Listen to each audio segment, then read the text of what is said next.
Sarah Frézot accuse son ex Ahmed Taï de violence conjugale. Il réagit et rétablit la vérité via le live de Marc Blatta et Nadé.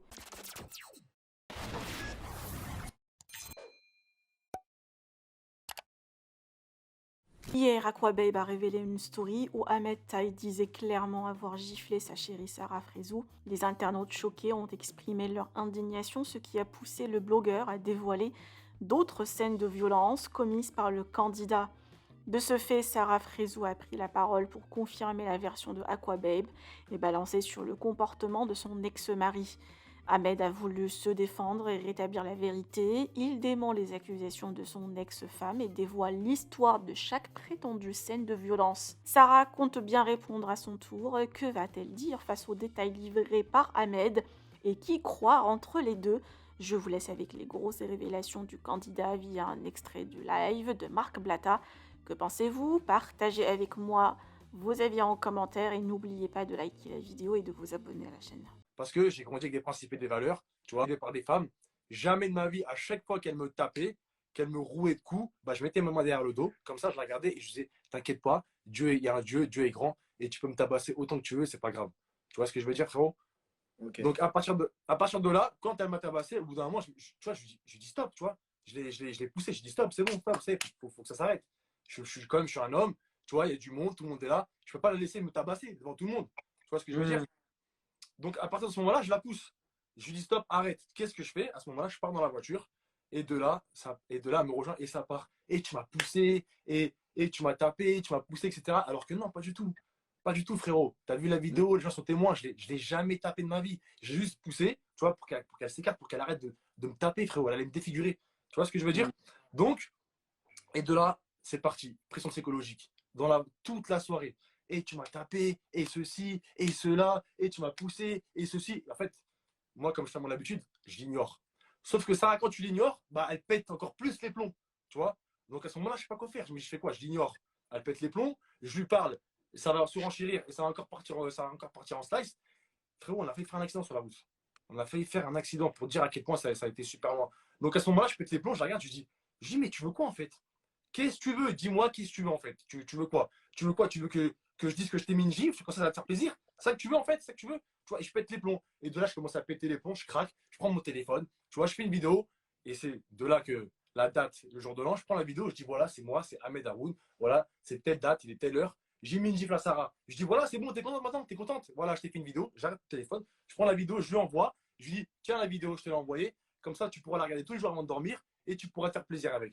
Voilà, mot pour mot, j'ai fait la vidéo parce qu'elle m'a rendu fou dans la voiture. Elle était en train de me faire péter les plombs, comme d'habitude, pression psychologique. Je lui dis, bah regarde, je vais faire une vidéo pour te faire plaisir. Regarde, je fais la vidéo et là, je lui dis, Sarah, c'est moi, c'est Ahmed. Je t'ai mis une gifle tel jour à telle heure pour. Voilà, tu vois ce que je veux dire? Et après, J'ai compris. la vidéo, j'envoie la vidéo et je lui dis, voilà, maintenant, fais ce que tu as à faire. Regarde-la tous les jours, endors-toi avec, au moins, tu seras contente. Et voilà d'où sort cette vidéo-là. T'as Voilà, compris? donc là au moins on a l'explication, ton explication, ta version. Moi j'étais pas là pour savoir si tu l'as testé ou pas, mais en tout cas j'ai vu de mes yeux Il y a des qu'elle témoins, t'avait frérot. porté des coups. Non, Tu vois, si, moi si. j'ai vu qu'elle t'avait porté Oui. des coups. Après le reste, si toi tu lui as mis, je sais pas. Mais en tout cas je sais que elle y va pas de main morte. Après ça reste une femme, bon c'est pas grave, voilà, elle est là et je sais que tu es Après, suffisamment. Après frérot, pourquoi au lieu d'en arriver là, tu t'es pas séparé d'elle ou je sais pas, tu vois, Bah, je vais t'expliquer. C'est là que je vais sortir, tu vois. Je vais enfin dévoiler la vérité parce qu'il y parce a que beaucoup de moi, rumeurs sur toi. Tu as vu, je vais te dire ce que les oui, gens ils pensent là en bien live, frérot, sûr. tu le sais. Ahmed, J'ai il s'est pas de mis avec Sarah filtre. Frérot, pour la. tout le monde dit, Ahmed il est sorti avec elle pour gratter de l'oseille. Ahmed il voulait gratter du buzz. Ahmed il s'en fout d'elle maintenant qu'il est certifié, il vit sa vie. Je te dis ce que les gens disent, frérot. Tu as vu, Ouais, comme ça, bien sûr, je mets frérot, les pieds bien dans le sûr. plat direct. Mais moi, je vais, Donc, moi, je vais qu'est-ce te que tu dire as à une chose. répondre à ça?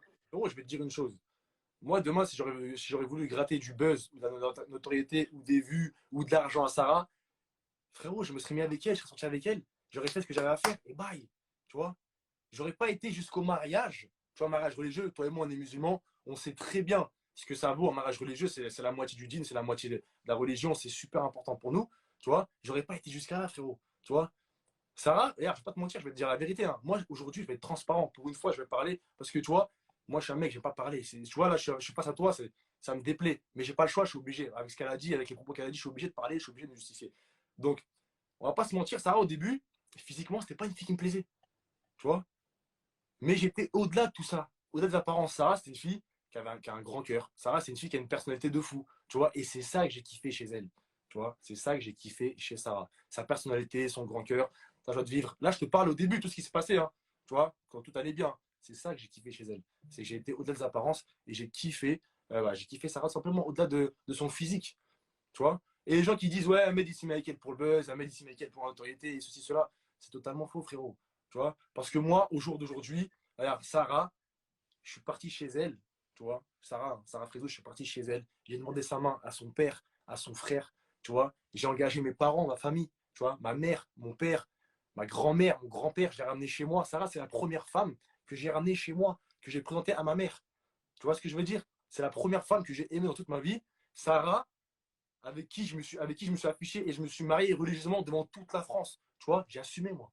J'ai assumé. Donc, il faut arrêter de dire Ahmed ici Michael pour le buzz. Voilà, t'as vu, frérot, je vais pas te mentir. Je vais pas te mentir. Ce que tu es en train de me dire, ça me touche beaucoup parce que cette discussion-là, on l'a jamais eu en tant que poteau. Là, on l'a devant des gens. Bon, c'est dommage. Mais alors, pour prendre ta défense, oui et non. Mais moi, je suis un homme, t'en es un. Il y a beaucoup de femmes qui nous regardent parce qu'aujourd'hui, Sarah, elle a une grosse communauté de femmes qui peuvent te traiter de goujat ou tout ce que tu veux. Oui, Mais c'est vrai que même moi, quand tu t'es marié avec elle, je me suis dit, Wallah, il assume. Je me suis dit, Wallah, j'assume. ça, c'est au moins Parce une que partie là, je l'aimais. de trucs qu'on peut pas te retirer. J'assume, frérot. Parce que cette fille-là, je l'aimais. Tu vois ce que je veux dire? J'ai franchi un grand pas. Moi qui, frérot, je me suis marié à 23 ans.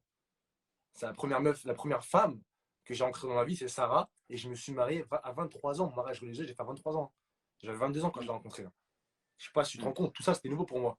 Je connaissais pas, moi, l'amour. Je connaissais pas être en couple. Je connaissais pas quitter mon cocon familial. Parce qu'à 22 ans, frérot, je me suis mis avec elle. À 22 ans, j'ai quitté ma famille avec qui j'ai grandi. Moi, j'ai toujours été un, tu vois, chez nous, tu vois, j'ai toujours été un mec très famille. Moi, j'ai grandi avec ma grand-mère, j'ai grandi avec mes tantes. C'est ma grand-mère qui m'a élevé, moi, et mes tantes. Tu vois ce que je veux dire? Parce que ma mère a travaillé et mon père, il était à en Algérie. Mon père, il n'était pas encore ici en France. Tu vois ce que je veux dire? Donc, c'est ma grand-mère qui m'a élevé. Du coup, ça m'a fait, tu vois, ça m'a fait chelou de partir de chez moi. Tu vois, je suis parti avec ma mère. Je dis, maman, voilà, je suis avec une fille et tout, je l'aime bien, je l'apprécie, etc., etc.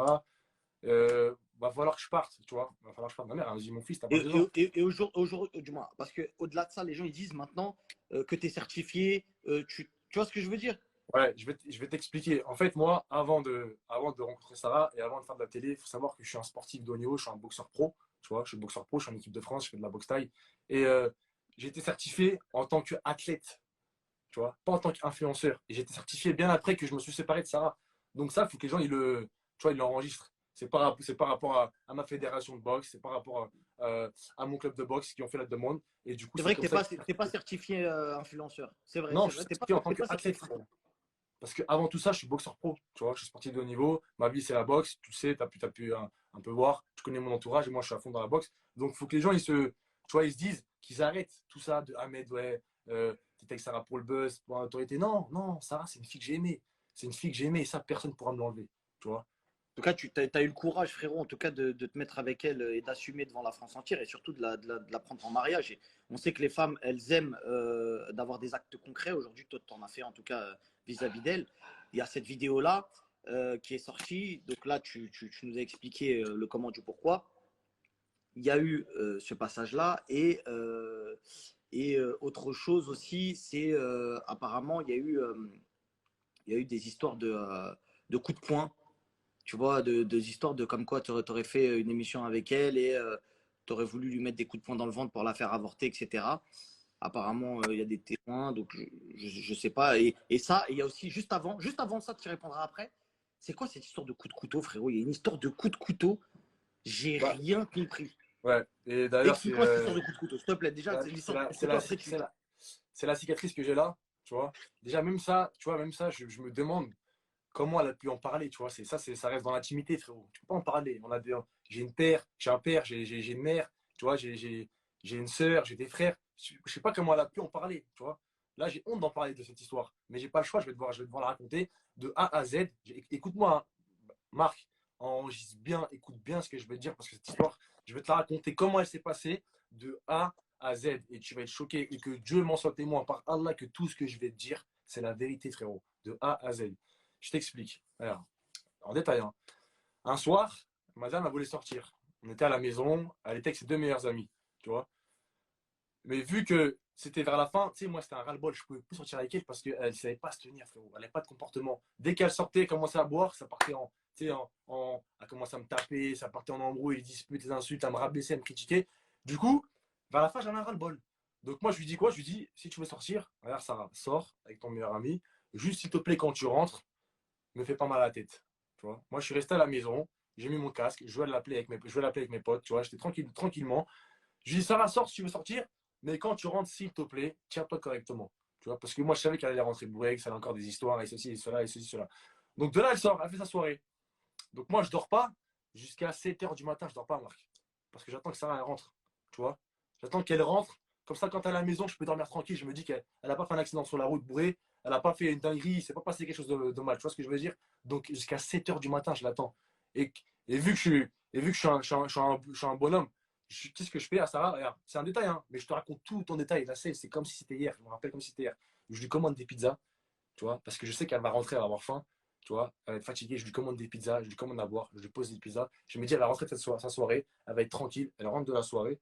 Je lui dis, tiens, voilà, Sarah, je t'ai commandé des pizzas, c'est ta faim, mange tout ça. Elle rentre avec son pote. Écoute bien ce que je vais te dire, frérot. Faut que tu écoutes bien, hein. Elle vient me voir, elle me dit, pourquoi tu t'es changé? Je lui dis, comment ça, pourquoi tu m'es changé? Je me suis changé, je me suis douché, je me suis mis en pyjama, c'est tout. Pourquoi tu t'es changé? Écoute bien, Hachek, ce que je veux te dire, et désolé à tous ceux qui vont entendre, tu vois. Elle me dit, qu'est-ce que t'as fait? Hachek, tu t'es un, tu vois, t'as compris ce que je voulais dire? Hmm. Oh, tu t'es lébrant, tu vois, t'as fait quoi, Hachek, toi? J'ai dit, mais qu'est-ce que tu me racontes? Je t'attends depuis tout à l'heure, je t'attends, je suis sur la play avec mes potes, j'attends que tu rentres pour que j'aille dormir tranquillement. Donc là, ça part en histoire, tu vois, ça part en histoire. Elle rentre bourrée, elle commence à crier, à me faire mal à la tête. Parce que tu as changé de vêtements. Parce que j'ai changé de vêtements. Parce que quand j'étais à la maison, qu'elle est sortie, j'étais habillé. Et moi, entre-temps, je me suis juste douché. Tu sais, comme un être humain normal. Et je me suis mis en pyjama et je me suis mis devant la télé. Sauf que madame, ça ne lui pas plu que je me suis changé, que je me suis mis en pyjama. Elle s'est mise dans une paranoïa. Comme quoi, j'avais fait quelque chose, j'avais appelé une meuf en visio, etc. Bref, comme à son habitude. Donc, moi, ras-le-bol saoulé, tu sais, je me lève calmement. Toujours, Marc, je me lève calmement. Je vais dans la chambre, je l'ignore. Tu vois, je m'enferme dans la chambre. Et elle pète les plombs. Elle vient à la chambre, elle commence à taper à la porte. Tu veux pas ouvrir, tu veux pas ouvrir. Moi, Marc, frérot, ça fait 7 heures que je t'attends. T'as vu, pour que tu rentres. Je voulais juste dormir, j'étais fatigué. T'es rentré. Maintenant, au revoir, laisse-moi dormir. Elle commence à taper à la porte. Elle veut casser la porte. J'ouvre pas. Elle dit, ah ouais, tu veux pas ouvrir? Écoute bien. Tu veux pas ouvrir? Ok, d'accord. Mais quand elle fait ça, moi, je sais ce qu'elle va faire. Tu vois, elle veut se faire du mal. Tu vois. Donc, elle va dans la douche. Elle prend des rasoirs et elle s'enferme dans la douche. Tu vois. Et par Allah, c'est ce que je te raconte, Marc, hein. Wallah, que Dieu m'en soit témoin, hein. Qu'il m'arrive des malheurs. Il y a toute ma famille à la maison. Tout ce que je te raconte, c'est la stricte vérité, frérot. Elle s'enferme dans la douche. Elle commence à, elle commence à se tailler des veines. Tu vois. Elle commence à se tailler des veines. Donc moi, je cours. Je tape à la porte avec son meilleur ami qui était avec moi. Tu vois. Son meilleur ami qui était avec moi. Je dirais pas c'est qui son prénom. Je commence à taper, j'essaie d'enfoncer la porte, mais impossible d'ouvrir la porte. Donc, je sais pas, je suis avec son meilleur ami, je lui dis, s'il te plaît, fais quelque chose. Appelle son frère, appelle sa mère, appelle son père. Elle va faire une dinguerie. Tu vois, j'ai fait quelque chose. Fais quelque chose. Elle ne peut pas rester enfermée comme ça. Du coup, je pète les plombs, je me barre. Ça y est, j'en peux plus. J'en ai ras-le-bol. Tu vois, moi, j'ai un ras-le-bol, je peux plus. Je peux plus ces situations-là. À chaque fois que je voulais la quitter, madame, c'était quoi? C'était chantage affectif, pression psychologique. Si tu pars, je me suicide. C'est pour ça que ça a duré très très longtemps, moi et Sarah. Parce qu'à chaque fois que je voulais partir, et bah c'était comme ça. J'étais prisonnier d'un truc où je ne pouvais pas sortir. Tout le temps, quand je voulais partir, elle voulait se suicider. Donc je termine l'histoire. Je prends mes affaires, je prends mon sac à dos, je me dis, tu sais quoi, je vais lui faire une fin. Je dis, tu sais quoi, je pars, je me casse de la maison. Je me cache, je peux plus être avec toi, c'est pas possible, t'es malade, t'es une psychopathe, faut peut-être te faire soigner. Tu peux pas, à chaque fois que je veux partir, te suicider, c'est pas possible. Tu vois ce que je veux dire, Marc? C'est pas chez nous, tu peux pas faire ça. Donc, je décide de partir et de là, elle sort. Elle entend que je pars, elle sort de la douche. Elle vient dans le salon, écoute bien la folie. Elle sort dans le salon. Elle Wallah, s'était taillé les veines alors ou elle pas? a des veines là. Elle me dit, regarde, voilà ce que j'ai fait. Tu vois, mais moi, Marc, je la regarde, je sais plus quoi faire, je sais plus quoi dire. Parce que je suis. Ça y est, j'ai plus de force. Je me dis, mais c'est quel cauchemar que je suis en train de vivre. Donc, à partir de ce moment-là, je lui dis, je la regarde, je lui dis, stop, Sarah, stop, stop. Viens, toi et moi, on s'entend plus, viens, on arrête. Et vas-y, chacun fait sa vie, s'il te plaît. Toi et moi, on ne supporte plus, on n'arrive plus. Ça y est, fin. Donc, je dis, je pars. Elle me regarde, écoute-moi bien, Marc. Elle me regarde, elle prend le rasoir, elle se le met sous la langue. Elle dit, si tu pars, je l'avale. C'est ce que tu veux? en sachant qu'elle s'était déjà taillé les veines, hein, juste avant. Elle prend le rasoir, elle se le met sous la langue, elle dit, si tu pars, j'avale le rasoir. Ok? Donc je la regarde, je suis dépité, je ne sais plus quoi faire. Je la regarde, je suis comme ça. Je lui fonce dedans, je lui fonce dessus, je lui fonce, je l'attrape, je la saisis, j'essaie de l'ouvrir les mains, parce que en fait le rasoir, j'ai réussi à le dégager, elle l'a mis dans la main, tu vois. Et elle criait, lâche-moi, lâche-moi, je vais me suicider, lâche-moi. Donc je lui arrache le rasoir, tu vois, j'arrache le rasoir, j'ai réussi à l'enlever, je m'ouvre un peu les mains, mais bon, rien de grave, tu vois, je lui ai arraché le rasoir. Je cours dans la cuisine pour enlever les couteaux, tu sais, les gros couteaux là. Je cours parce que je me dis dans sa folie, elle va partir dans la cuisine, elle va prendre les couteaux et elle va faire une dinguerie, tu vois. Je cours dans la cuisine, je prends les couteaux, je prends les ciseaux, je les cache, tu vois, je les cache, j'arrive à les cacher. Elle vient dans le salon, sauf que moi, j'ai pas eu l'intelligence de prendre les couteaux à pain. Tu vois, j'ai pas pensé à prendre les couteaux à Du pain. couteau rond Donc, à tartiner. voilà, les couteaux pour tartiner le beurre, là, pour les tartines. Donc, elle prend le couteau à pain, et elle commence, elle dit, ah, bah, tu sais quoi, je vais me tuer aujourd'hui. Je dis, mais pourquoi? Mais pourquoi? J'essaie de comprendre, je dis, pourquoi tu fais ça? Elle prend le couteau à pain, elle commence à se mettre un coup dans le ventre. Deux coups, sauf qu'elle elle voit que, tu vois, le couteau à pain, ça fait rien. Ah, Donc, elle prend le ça rentre couteau. pas, ça rentre pas. Ouais, ça rentre pas. Elle prend le couteau à pain, elle se met sur les veines, tu sais, elle essaie de se déchirer. Elle n'arrive pas. Donc, à un moment donné, elle prend de l'élan. Elle prend, mais beaucoup d'élan. Elle prend beaucoup d'élan, frérot. Je me suis dit, là, ça peut être dangereux, tu vois. Elle prend beaucoup d'élan. Elle veut se rentrer le couteau dans le ventre. Sauf que moi, en fait, tu as vu, je sais pas quoi faire, frérot. Je suis face à une fille qui est hystérique, qui veut se suicider, qui prend des couteaux, qui prend des trucs, je sais pas quoi faire. Donc, je regarde son père ami, je dis, s'il te plaît, fais quelque chose, appelle son père, appelle sa mère. Je peux plus, j'arrive plus à gérer la situation. On est à Dubaï, c'est dangereux. Tu t'imagines un peu le truc ou pas, frérot? Ah, C'est dinguerie, incroyable dinguerie, ce qui se dinguerie. passe. Donc, elle prend un élan, elle prend le couteau, elle veut se le rentrer dans le ventre, frérot, et je cours. Et je cours, et je mets ma main, elle me plante la main. Tu vois ce que je veux dire? En fait, pour la protéger, je mets ma main, elle me plante la main, et c'est de là que j'ai cette cicatrice. Tu vois, elle me plante la main, et l'ouverture, elle est très profonde, frérot. C'est-à-dire que je vois mes muscles, je vois mes veines. Je crois qu'elle a Et posté là, une photo hier quand ouais, c'était à vie. je t'enverrai la vidéo, j'ai la vidéo, moi. C'est moi qui l'avais envoyée. Donc, elle me plante la main, parce que j'ai voulu la sauver, tu vois, elle me plante la main, et de là, le sang, il gicle de partout. Tu vois, là, de ma main, là, le sang, j'ai eu 4 points de suture, le sang, il gicle de partout, frérot. Il gicle de partout. Donc, à ce moment-là, je me dis quoi? Peut-être qu'elle va réaliser qu'elle a été trop loin, tu vois, parce que vu qu'il y a plein de sang partout, donc je commence à jouer à la comédie, tu vois, je commence à lui dire, regarde, ça y est, tu m'as ouvert les veines, il va m'arriver une dinguerie, etc., pour que, tu sais, qu'elle reprenne ses esprits, tu vois, et en fait, elle voit qu'il y a tellement de sang, parce que je te dis, ça a giclé, frérot, ça a giclé partout dans la maison, du sang partout. Elle voit qu'il y a tellement de sang, elle commence à reprendre ses esprits. T'as compris? Et c'est de là, Mm. l'histoire du coup de couteau. C'est de là. Parce que Ouais. madame est rentrée bourrée de soirée et elle m'a fait une misère parce que je m'étais En fait, changé, tu que je dis m'étais mis en pyjama, frérot. qu'elle te fait du jeu. Toi, en fait, si je comprends bien, tu dis que tu veux la quitter depuis longtemps, mais qu'elle te fait Ouais. du chantage affectif et des chantages au suicide, etc.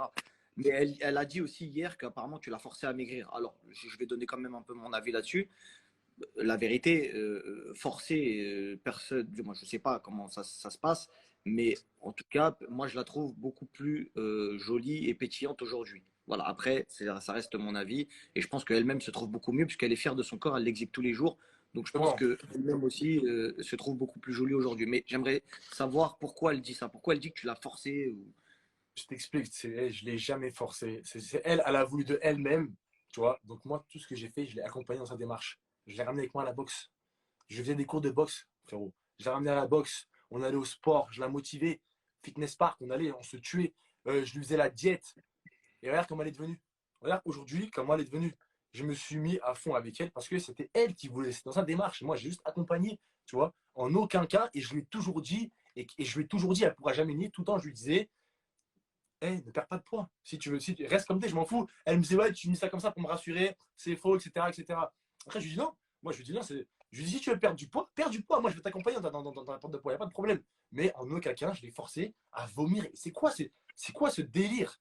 Tu vois, jusqu'à quoi elle va inventer? Cette fille, elle est malade. Elle est malade. Elle a un problème, frérot. Il faut qu'elle aille consulter. Elle est malade. Elle est malade, frérot. À chaque fois que je voulais partir, que je voulais la quitter, c'était chantage affectif et je me suicidais et ceci et cela. Et voilà. Donc Et, toute l'histoire, frérot. et- Tu sais tout ce qui s'est passé. ok. Et la dernière chose qui est sortie de ce que j'ai vu, c'est une histoire où tu aurais voulu lui taper dans le ventre pour la faire avorter de force. pour la faire avorter de force. Donc, déjà, à quelle heure je savais qu'elle était enceinte déjà. Donc, comment j'ai pu lui taper le ventre? À quelle heure je savais qu'elle était enceinte? Déjà, je vais t'expliquer une chose, Marc. Ce qu'elle raconte, c'est des bêtises. J'ai même plus les mots. C'est des âneries. Comment, comment tu peux venir me voir, moi, ton mari, avec qui tu t'embrouilles tous les jours, tu te disputes tous les jours, ça en vient au sang, ça en vient à que tu me plantes la main et tu viens me voir droit dans les yeux et tu me dis, je veux des enfants. Tu captes un peu ou pas ce que je veux dire, Marc? Comment, avec tout ce qui se passe dans la relation de notre couple, tu me demandes, je veux des enfants? Donc ça veut Elle, dire, demain on fait des enfants? elle Donc t'aimait. demain on fait. Elle t'aimait. Oui, d'accord, Marc, mais des enfants, c'est pas un jeu.